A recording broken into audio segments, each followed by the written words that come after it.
Assalamualaikum warahmatullahi wabarakatuh. Hari ini masuk di minggu kelima untuk mata kuliah e-bisnis. Materi di minggu kelima ini yaitu tentang evolusi e-bisnis. Saya akan menjelaskan materi kita hari ini berkaitan dengan evolusi e-bisnis di dunia maya. Ada 4 tahapan evolusi yang dipergunakan sebagai bahan pijakan ya, atau dasar dari evolusi-evolusi yang ada di dunia e-bisnis. Yang pertama yaitu ada channel enhancement, value chain integration, kemudian ada industry transformation, dan juga convergence. Alasan evolusinya ini atau evolusi kita katakan dengan perubahan ya, perubahan yang terjadi atau perkembangan yang ada di dalam e-bisnis itu sendiri. Yang pertama alasannya adalah sangat berhati-hati, resikonya juga lebih kecil dan juga benar-benar memberikan value kepada konsumen. Kalau bisa kita lihat di dalam diagramnya, untuk perkembangan dari e-bisnis itu ada step-stepnya ya. Tadi ada channel enhancement, value chain integration, industry transformation, dan juga convergence. Yang pertama itu tadi saya sebutkan mengenai channel enhancement, di mana channel enhancement ini adalah perusahaan konvensional yang ingin memanfaatkan internet bisa memulai dengan menggunakan teknologi informasi sebagai media tambahan dan juga alternatif dalam menghubungkan perusahaan kepada pelanggannya. Jadi kita memanfaatkan teknologi internet ya, dengan menggunakan teknologi informasi sebagai media untuk saling terhubung dengan antara perusahaan dengan pelanggan. Contoh misalnya sebelum sebelumnya ya, pada kasus perbankan, nasabah itu harus datang menemui teller untuk melakukan transaksi perbankan. Tapi kalau sekarang hampir semua bank itu sudah memfasilitasi nasabahnya dengan media internet, yaitu mereka sudah punya yang namanya e-banking yang bisa diunduh, yang bisa diakses melalui komputer ataupun melalui gadget nasabahnya ya, yang terhubung dengan media internet. Di dalam e-banking itu hampir semua transaksi perbankan bisa kita lakukan. Jadi kita nggak perlu lagi repot-repot datang ke bank untuk melakukan transaksi. Sebelumnya dalam penjualan ya, di mana pembeli harus datang langsung ke tempat untuk melakukan pembelian barang, tapi sekarang kita sudah bisa menggunakan media internet untuk melakukan transaksi ataupun kita hanya sekedar mau lihat-lihat barang dulu atau melihat katalog yang tersedia. Nah, ini juga adanya perubahan ya dari yang tadinya sifatnya tradisional, kemudian kita memanfaatkan dengan teknologi internet dan juga teknologi informasi. Yang kedua adalah value chain integration. Menurut Michelle Porter, value chain atau disebut juga dengan rantai nilai merupakan rangkaian proses atau aktivitas perubahan bahan mentah menjadi produk jadi. Jadi ini proses yang terjadi ya, rantai nilai atau rangkaian proses, semua proses yang terjadi pada perubahan dari bahan mentah menjadi produk produk jadi. Karena bahan mentah yang dibutuhkan oleh perusahaan pada dasarnya merupakan output atau produk dari rangkaian rantai nilai ini, yang berkaitan juga dengan perusahaan lain sebagai pemasoknya. Biasanya kita mendapatkan bahan-bahan mentah itu dari pemasok lain. Maka pengintegrasian kedua rantai nilai ini akan semakin meningkatkan efisiensi dan juga efektivitas proses penciptaan produk secara keseluruhan. Jadi kita membuat sistem yang terintegrasi antara perusahaan dengan supplier, eh, perusahaan lain yang memasok bahan-bahan mentah yang akan kita produksi menjadi sebuah produk. Perusahaan bisa meningkatkan profitnya secara signifikan ya, karena dengan kemampuan menyatukan rantai nilai dari seluruh perusahaan yang terlibat dalam sistem penciptaan produk, perusahaan juga bisa fokus pada kompetensi utamanya atau core competencies dan membuat proses-proses pendukung lainnya ke pihak lain atau outsourcing management. Jadi melibatkan perusahaan lain untuk terus terintegrasi dengan perusahaan kita. Yang ketiga adalah industry transformation, di mana transformasi industri ini terjadi sebagai hasil dari perusahaan yang telah menyadari benar kekuatannya dan bisa memanfaatkan peluang bisnis yang akan ditawarkan oleh internet dan juga dunia maya. Jadi kita memanfaatkan, dengan perubahan industri ini ya, transformasi industri ini kita memanfaatkan peluang-peluang yang ada, terutama dalam bidang bisnis.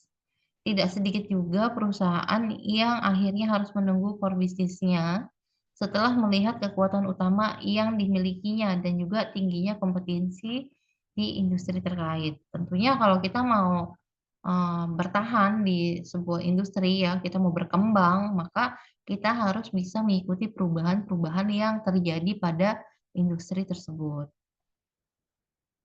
Contohnya perusahaan penerbitan buku ya, yang biasa memulai rangkaian prosesnya dari pemilihan naskah, pengeditan, penyusunan layout, pencetakan, dan juga distribusi, sekarang bisa hanya berkonsentrasi pada proses pemilihan naskah saja. Proses-proses lainnya ini bisa kita serahkan ke perusahaan lain yang terkait. Jadi kita melakukan kerjasama dengan perusahaan-perusahaan yang menyediakan jasa-jasa yang kita butuhkan nih. Jadi kita bisa fokus ke satu proses saja. Kemudian perusahaan penjual lagu-lagu musik ya melalui kaset ataupun CD yang memiliki banyak sekali toko di setiap kota. Ini dapat dengan mudah merubah ya, bertransformasi menjadi portal yang dapat mencari dan juga meramu lagu-lagu yang diinginkan masing-masing pelanggan. Uniknya, karena proses produksi sampai dengan distribusi kaset atau CD dapat dilakukan oleh perusahaan lain. Karena yang bersangkutan cukup mengetahui informasi lagu apa saja yang tersedia di pasaran dan di mana mendapatkannya. Jadi, berkaitan dengan pendistribusian lagu-lagu yang, ada saat ini. Dan juga perusahaan pemberi jasa kesehatan seperti medical center, di mana para dokter berkumpul untuk memberikan diagnosa kepada pasien yang datang, sekarang berubah menjadi perusahaan penyedia jasa akses pelayanan kesehatan melalui televisi. Dalam arti kata, setiap calon pasien cukup menggunakan televisi khusus ya untuk bisa berkomunikasi dengan dokter yang diinginkan di mana saja, kapan saja melalui aplikasi telemedicine. Nah, ini juga sudah banyak nih bermunculan kayak Halo Dokter, Halodoc. Nah, ini aplikasi-aplikasi yang memungkinkan pasien bisa berkonsultasi dengan dokter tanpa harus datang langsung ke klinik, tanpa harus bertemu secara tatap muka. Kemudian, atau konvergensi antara lebih dari satu industri ya terjadi karena dengan adanya internet, perusahaan bisa dengan mudah berkolaborasi dan juga berkoperasi atau bekerja sama ya untuk menciptakan produk-produk baru yang tidak mungkin dapat diciptakan tanpa adanya kerjasama tersebut. Kita bisa lihat dari maraknya produk-produk inovasi baru ditawarkan. Nah, ini kolaborasi antar perusahaan untuk menciptakan sesuatu yang baru yang sebelumnya mungkin belum ada. Contohnya dalam bidang perbankan, kesehatan, dan teknologi, ini bisa menghasilkan sebuah smart card yang selain berfungsi sebagai kartu kredit ataupun kartu debit, bisa juga digunakan untuk menyimpan data riwayat kesehatan pasien yang akan secara langsung eh, diberikan ya dengan program asuransi kesehatan yang ditawarkan. Jadi mungkin kita bikin satu kartu bisa untuk beberapa ID ya, kayak untuk data kesehatan, data perbankan, ataupun yang lainnya. Konvergensi antar industri telekomunikasi dan internet juga bisa menghasilkan handphone yang tidak saja dapat digunakan sebagai alat komunikasi dua arah, tapi juga digunakan sebagai internet browser. Jadi kalau sekarang karena sudah ada kerjasama antara industri telekomunikasi dengan provider ya, maka handphone itu sekarang tidak hanya untuk alat komunikasi saja, tapi bisa kita gunakan untuk terkoneksi dengan internet. Terus juga dari bidang multimedia dengan manufaktur mobil yang menawarkan suatu jasa kepada para pelanggan untuk melakukan pemesanan produk mobil ya dengan desain, warna, karakteristik, dan lainnya sesuai dengan selera pelanggan. Jadi di sini ada sebuah aplikasi yang memang khusus dibuat untuk, si pelanggan itu bisa request custom mobil yang mau dia pesan tuh seperti apa. Terus, konvergensi antara industri robotik dan pertahanan yang menghasilkan robot yang bisa menjinakkan bom dan juga berfungsi sebagai mata-mata institusi tertentu di negara lain. Jadi ada, eee, relasi ya atau kerjasama dengan, bidang-bidang industri yang berbeda. Diagram relasi dari e-bisnis pada dunia nyata, e-bisnis bermula dari paket-paket aplikasi yang bersifat fungsional. Sedangkan pada dunia maya, beragam aplikasi e-bisnis dibangun berdasarkan paradigma proses. Jika dilihat dari rangkaian bisnis proses yang seringkali ditemukan di perusahaan dari arah hulu menuju hilir ya, aplikasi e-bisnis ini dikategorikan jadi 4 jenis e-bisnis. Nah, supaya kita paham ya jenis keempat kategori dalam aplikasi e-bisnis ini dengan mencoba bergerak dari rangkaian proses hilir menuju hulu. Alasannya pendekatan ini dipakai karena di era bisnis modern saat ini perusahaan berdiri karena adanya pelanggan yang membutuhkan sebuah produk atau pelayanan tertentu. Jadi ketika kita mau membangun sebuah perusahaan pastinya kita akan melihat, kebutuhan dari masyarakat. Jadi minat masyarakat tuh saat ini, minatnya seperti apa dan apa yang mereka butuhkan gitu untuk sebuah produk ataupun layanan yang bisa kita kembangkan. Nah, dari pendekatan tersebut bisa kita jumpai rangkaian proses yang menghubungkan sebuah perusahaan dengan para pelanggannya. Nah, konsep ini biasa digunakan dalam membangun aplikasi yang dikenal dengan nama Customer Relationship Management atau CRM. Konsep ini juga mengajarkan kiat dan strategi untuk membangun dan menjalin hubungan yang efektif antara perusahaan dengan pelanggannya, agar tercapailah apa yang kerap diistilahkan dengan kepuasan pelanggan atau customer satisfaction, loyalitas customer ya, loyalitas pelanggan atau customer loyalty, dan juga retention customer. Nah, ini semua ada di dalam aplikasi yang disebut dengan Customer Relationship Management atau CRM. Proses-prosesnya apa saja sih yang ada di dalam aplikasi CRM? Yang pertama, CRM ini bisa menangani keluhan pelanggan. Jadi pelanggan tuh bisa langsung berkeluh kesah atau menyampaikan permasalahannya melalui aplikasi CRM. Dan tentunya nanti dari aplikasi ini bisa langsung memberikan solusi terhadap keluhan tersebut. Dan juga proses penanganan pesanan pelanggan. Nah, ini yang biasanya kita lakukan ya bertransaksi, pesan barang itu juga bisa dilakukan di CRM. Terus permintaan informasi dari pelanggan, pengelolaan data dan informasi yang berkaitan dengan pelanggan, pengelolaan kebutuhan pelanggan, dan juga analisa karakteristik dan perilaku pelanggan dan lain sebagainya. Karena dalam aplikasi CRM ini tentunya nanti kita bisa menghasilkan algoritma,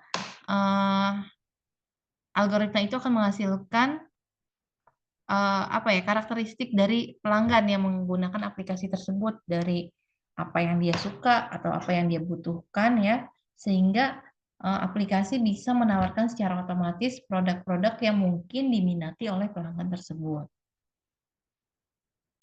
Nah, untuk e-bisnis sendiri jenis-jenisnya ada beberapa ya, di sini ada bisnis to bisnis atau B2B, di mana ini hubungan antara perusahaan dengan perusahaan lain.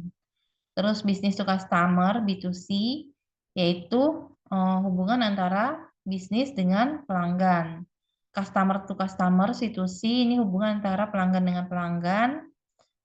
Customer to business, hubungan antara pelanggan dengan perusahaan, dan juga business to government, ini hubungan antara, perusahaan dengan pemerintah.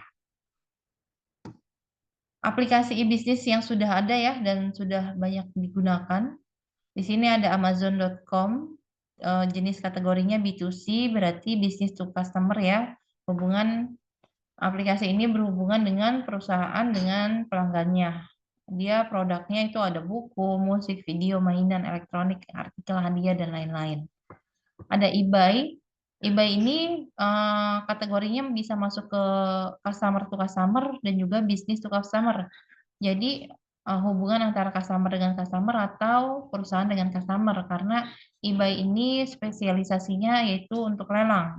Kalau lelang mungkin ada customer yang mau melelang barangnya dan diminati oleh customer lain, makanya masuknya ke situ sih, hubungannya pelanggan dengan pelanggan atau perusahaan dengan pelanggan.